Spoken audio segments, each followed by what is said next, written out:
যুদ্ধের মুখোমুখি দাঁড়িয়ে শেষ মুহূর্তের নাটকীয় মোড় নিল মধ্যপ্রাচ্যের ভূরাজনীতি। মঙ্গলবার ইরানে বড় ধরনের নতুন সামরিক হামলার চূড়ান্ত পরিকল্পনা করেছিলেন মার্কিন প্রেসিডেন্ট ডোনাল্ড ট্রাম্প।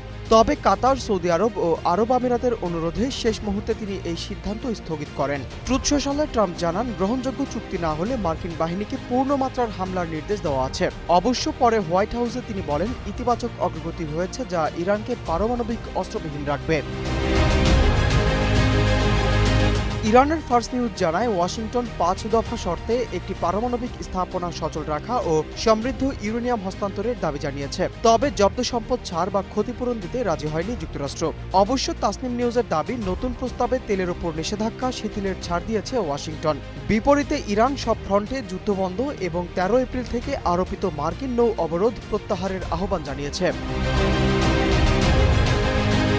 তেহরান স্পষ্ট করেছে তারা কৌশলগত হরমুজ প্রণালীর নিয়ন্ত্রণ বজায় রাখবে। এতে বিশ্ববাজারে বাড়তে পারে তেলের দাম। ইরানের পার্সিয়ান গালফ স্টেট অথরিটি জানায়, তারা জলপথটির রিয়েল টাইম আপডেট দেবে।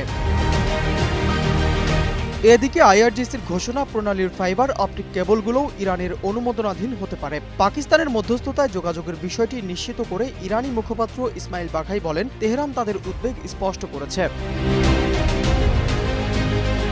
ট্রাম্প আরও বলেছেন, অতীতেও কয়েকবার সমঝোতার কাছাকাছি পৌঁছেও আলোচনা ভেঙে গিয়েছে। তবে এবার পরিস্থিতি কিছুটা ভিন্ন।